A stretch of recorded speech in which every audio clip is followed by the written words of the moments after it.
What is going on, everyone? Badger here. Should have like and sub, and let's get into this.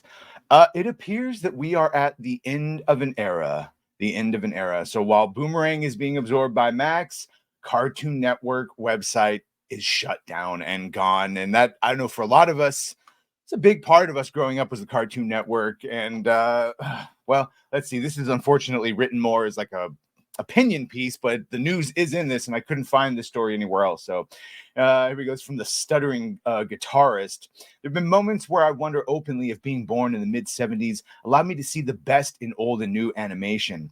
Their family never had cable, but they would see Smurfs, Looney Tunes, the Jetsons, every iteration of Scooby-Doo, Snorks, Transformers, G.I. Joe, He-Man, and it never stops. And yes, indeed, I saw all of those, of course, just on straight up regular TV. He says, we'd see black and white cartoons and lived to see the rise of CGI, with Pixar and VeggieTales being big favorites. This led to a monthly subscription to Boomerang, $6 a month for a trip down memory lane and stories that were fun and funny. Then this email came. So I guess this is where the vast majority of the news is from, because I heard people last night in a stream saying RIP Cartoon Network, and I wasn't exactly sure what they were talking about. So here we go.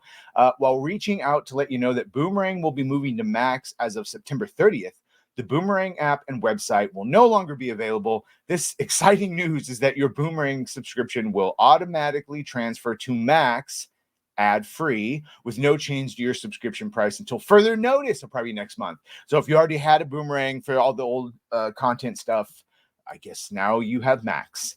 As more details have rolled out, Cartoon Network shows have been added, and we realized that one day content that isn't so family friendly will be mixed in with cartoons. We thought this was an odd, but streaming seems bound for consideration. I think we thought this was an odd choice, but streaming seems bound for consolidation. Then we saw TNT lose the NBA, and very quickly, Cartoon Network became part of a $9 billion write-off.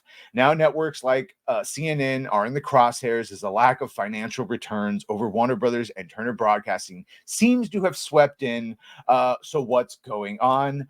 Well, a trip to Cartoon Network's website is now met with a redirect to Max. The offices of the once great animation station are reportedly shuttered, and a catalog of reruns may be all that remains. Even Warner Brothers is leasing Looney Tunes out to other studios, a once unthinkable strategy.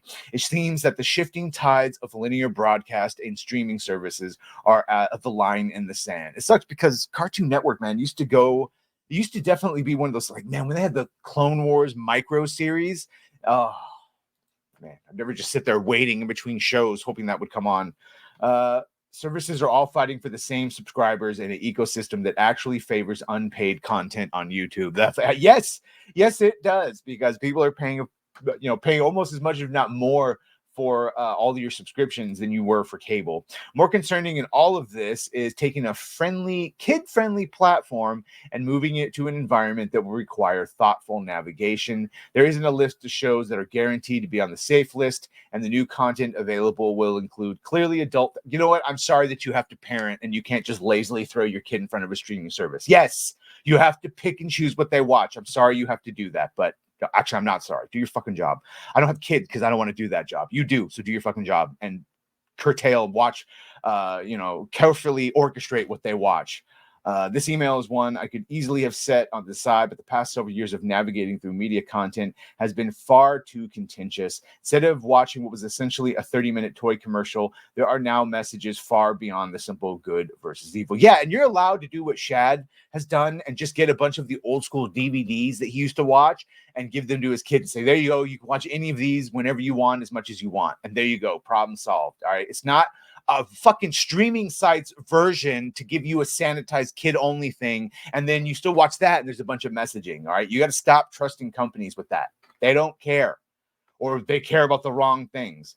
There are now messages far beyond the simple good versus evil as a wizard chased tiny blue creatures through the forest. More and more concerned was making headlines in a realm that had been fun for my generation, even my parents. Many dads would watch Bugs Bunny and chuckle. Those were great moments. Yeah, so this now just goes into a lament, I guess. So here's the thing. If you want those cartoons, you can find them on Max. And he seems boo that it's going to be mixed in with stuff for kids. But every streaming service has stuff mixed in for kids. So again, just do a better job. Just do a better job of what your kids watch. That being said, yeah, I too lament the loss of Cartoon Network, end of an era. But at least those cartoons are on Max, and they're not making you pay more for a new subscription unless probably next month when they raise it all. Anyway, let me know what you think about this. Does this affect you at all? Were you throwing your kids in front of the Boomerang app? I don't know. Either way, let me know what you think of this. Be sure to like, share, and sub. If you have done that, thank you. If you're going to do that, thank you. Well, bye.